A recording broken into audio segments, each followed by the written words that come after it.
Seja bem-vindo ao canal Boas Novas Guarabira. É um prazer muito grande ter você conosco. Você que está passando pelo nosso canal agora, se inscreva no canal. Ative o sininho para receber as notificações. Diga de onde você está nos acompanhando e deixe o seu like. Vamos para a mensagem de hoje com M. Sempre McPherson.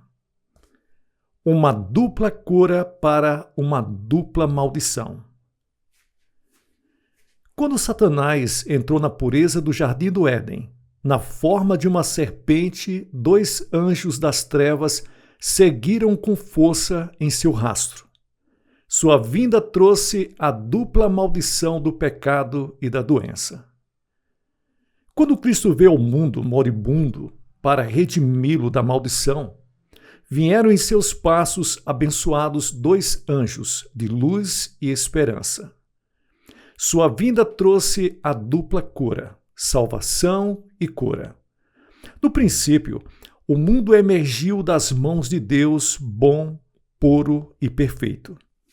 No Jardim do Éden, o lugar mais perfeito em um mundo perfeito, ele colocou o homem e a mulher perfeitos, Adão e Eva, a quem ele formou do pó da terra e em cujas narinas ele soprou o fôlego da vida.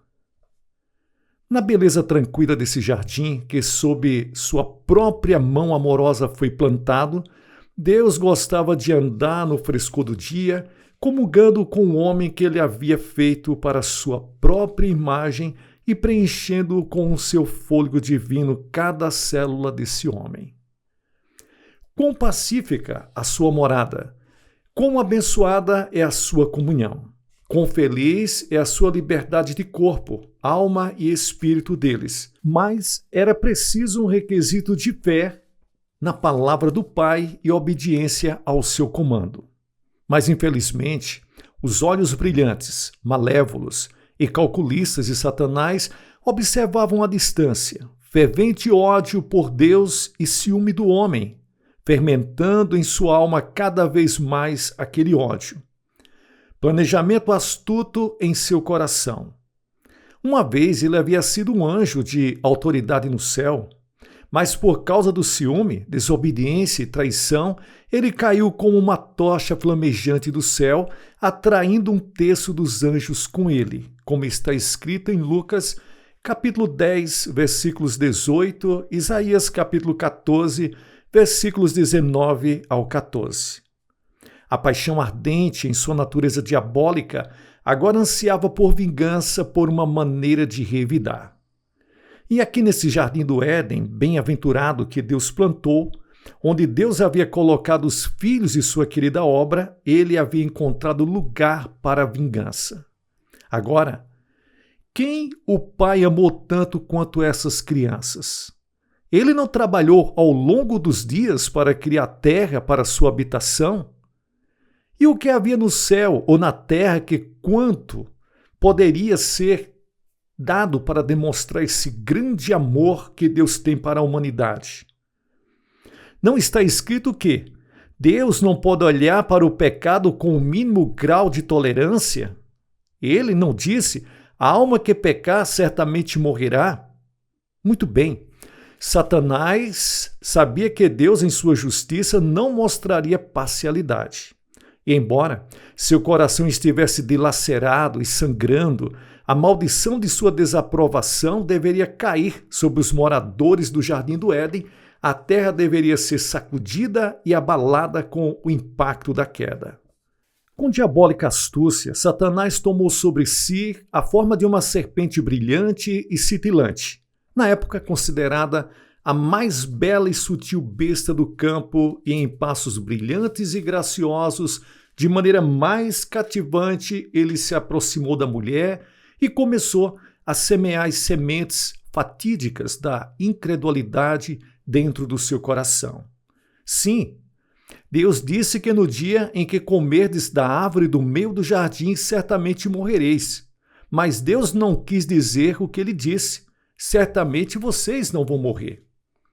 A primeira mentira que o diabo contou para a família humana, a primeira semente de dúvida que ele semeou em seus corações, foi a de dúvida da veracidade e da verdade absoluta e imutável da palavra de Deus. Desde então, ele está ocupado com a mesma tarefa. Através do diabo, quando ele entra no jardim, estão dois temíveis demônios da noite. Nossos corações estão pulsando novamente e estremecendo enquanto contemplamos cada rosto cruel. Oh, mãe Eva, você não poderia vê-los, porque seus olhos estavam tão cegos. Em cada escudo com o qual eles se cobrem está a forma de uma serpente venenosa com uma língua cortante e venenosa. Em sua mão, cada demônio segura um garfo com pontas afiadas e farpadas para perfurar o corpo e alma com feridas terríveis, que nenhum poder terreno pode curar. Oh, Eva, você não pode vê-los. De mãos dadas, um invencível, inseparável par de anjos gêmeos das trevas, agentes do desespero, implacáveis e cruéis, você não consegue perceber?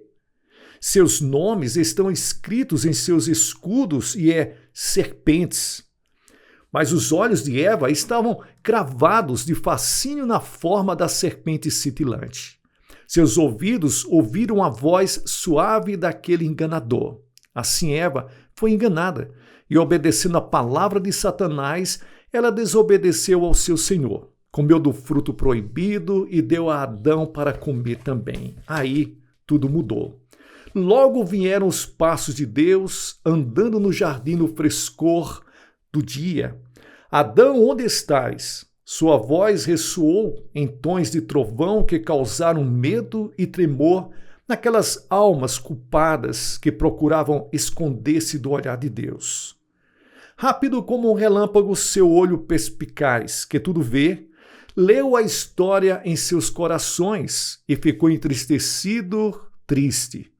Eles se venderam ao diabo e os demônios gêmeos das trevas riram enquanto se estendiam através da escuridão crescente, com mais firmeza para agarrar os errantes nas pontas do sofrimento e do pecado. De mãos dadas veio o pecado e a doença no jardim da vida. De mãos dadas, eles caminharam ao longo dos anos desde aquele dia.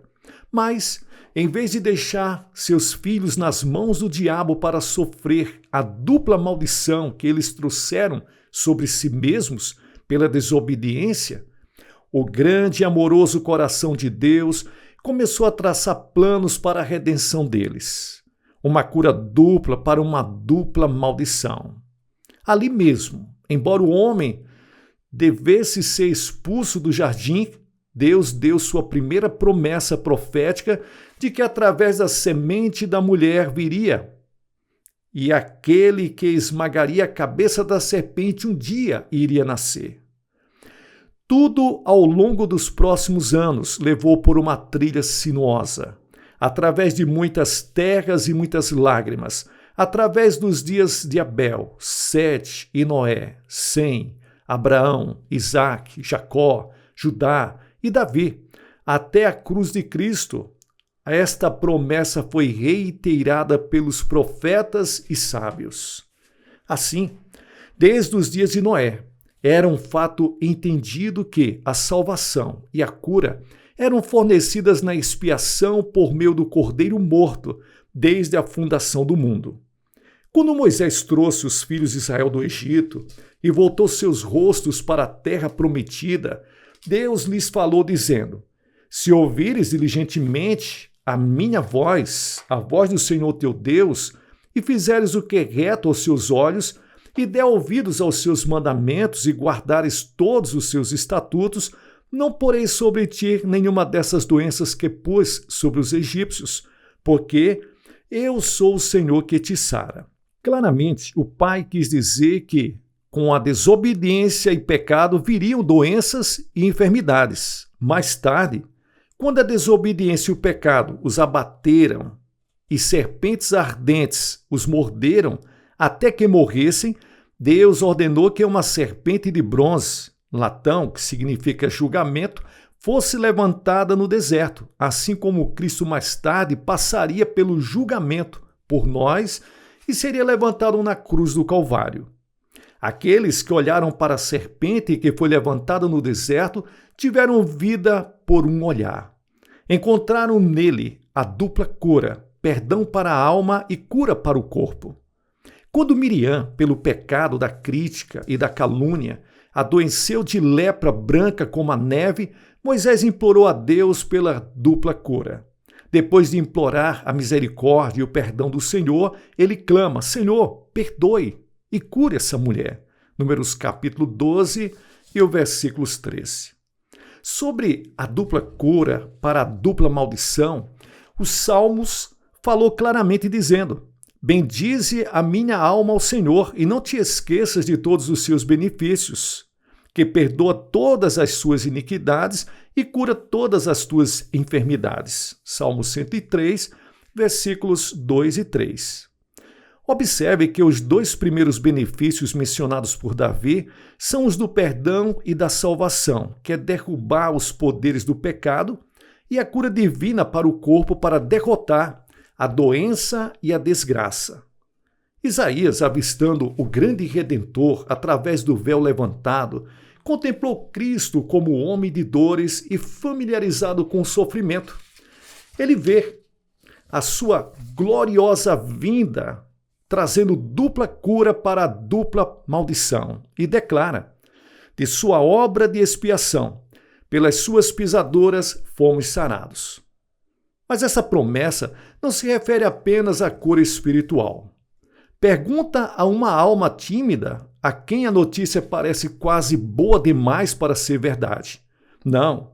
Mateus capítulo 8, versículos 16 e 17, descreve Cristo curando os enfermos, expulsando demônios, fazendo os cegos verem e os coxos andarem. E então nos diz que esta cura física é a interpretação literal de Isaías, capítulo 53.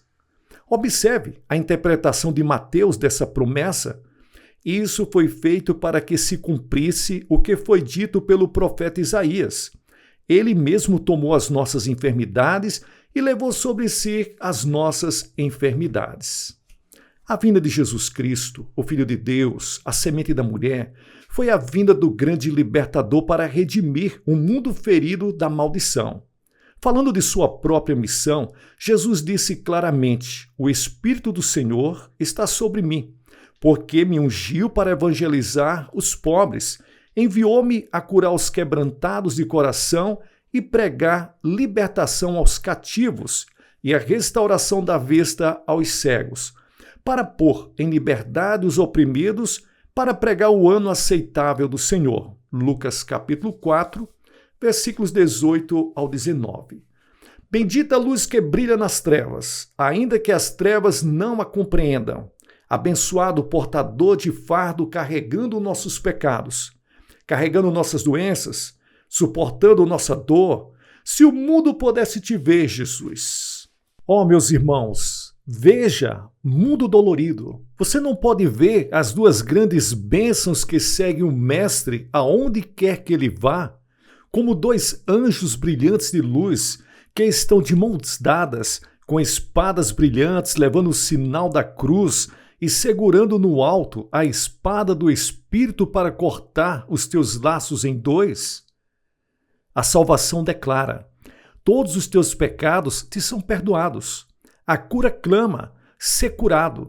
Toma o teu leito e anda. E sobre as montanhas e vales, nos vales ou planícies, dentro do palácio e na cabana, onde quer que este querido Jesus da Galileia fosse, ele trouxe consigo esta cura dupla, salvação e cura. Por que pensais mal em vossos corações? Disse ele. Pois qual é mais fácil dizer: teus pecados estão perdoados, ou toma a tua cama e anda? Se é mais fácil, quem está entre nós se atreva a dizer. Pois este par, nascido do céu e enviado do céu, estão de mãos dadas, escudo para escudo, uma cura dupla para uma maldição dupla.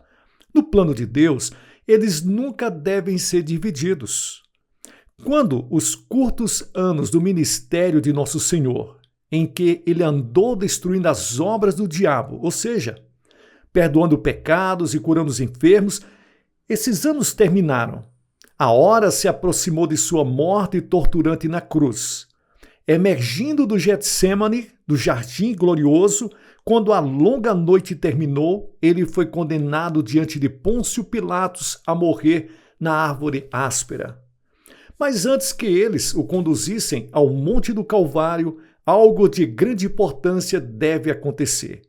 Algo que faça nossas bochechas empalidecerem e as lágrimas começarem com o próprio pensamento. Eles devem mostrar as costas de nosso Salvador aos espancadores, amarrá-lo ao poste e o açoite com um chicote cruel. Você já imaginou o porquê? Golpe após golpe caiu sobre a carne tenra e trêmula do gentil nazareno.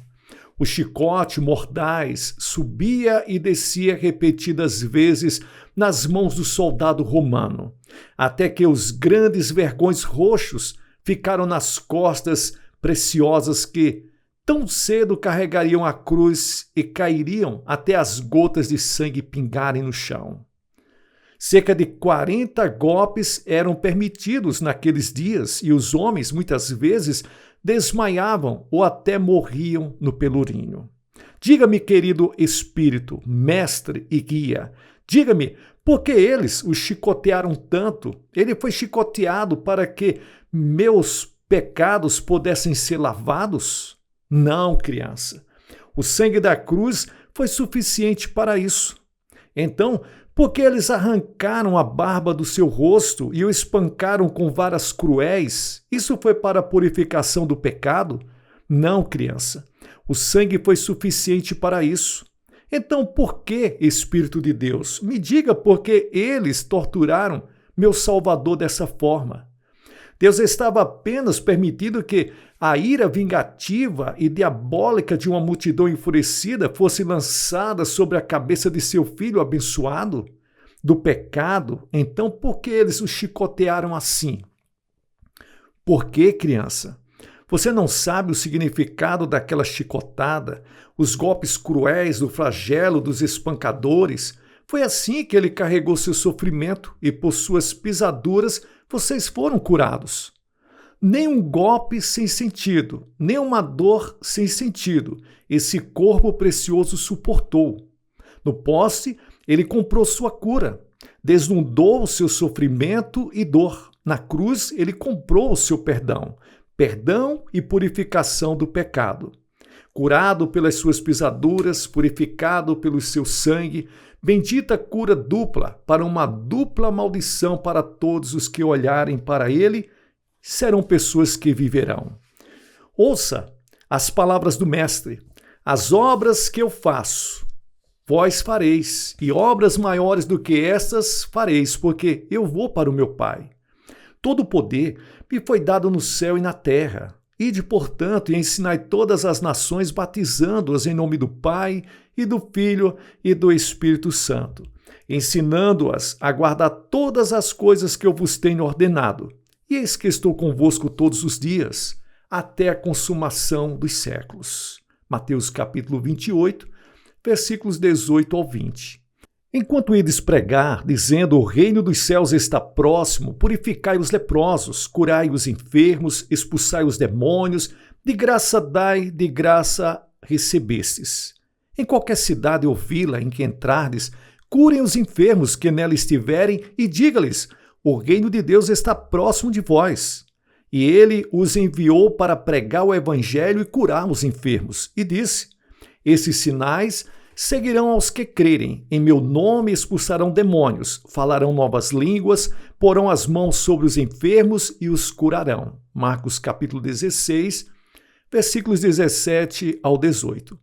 Jesus, o mesmo ontem, hoje e para sempre ainda, traz a dupla cura para o corpo e a alma.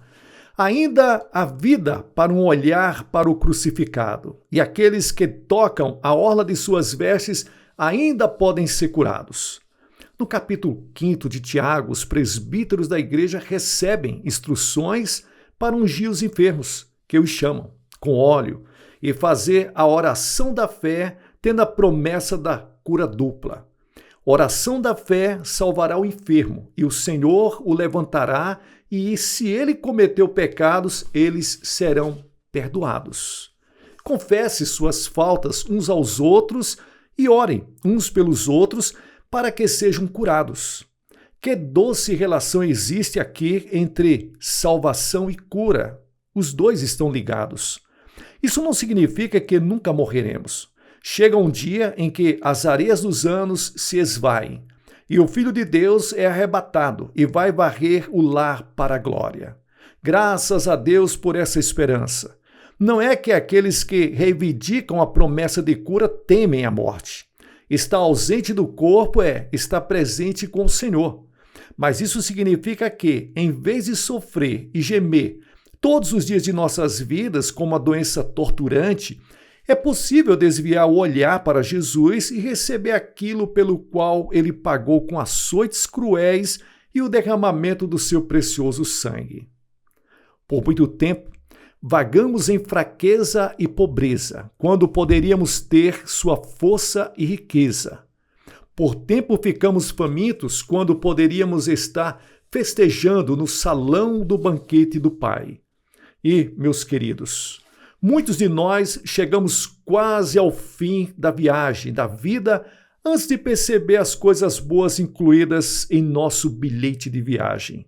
A salvação, a cura, o poder do Espírito Santo e a vida rica em Cristo Jesus estão para a sua disposição. Aproxime-se hoje e clame: Filho de Davi, tem misericórdia de mim.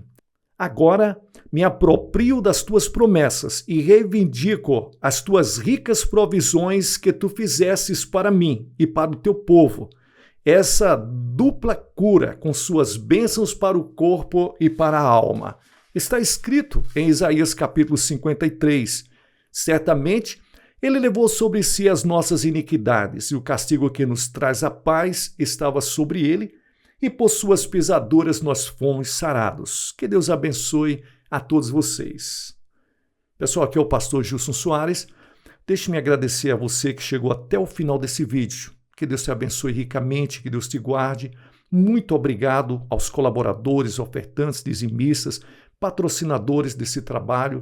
Que Deus abençoe vocês ricamente. E você, abençoe com qualquer valor que Deus colocar no seu coração, através da chave Pix ou do número da conta que aparece na descrição.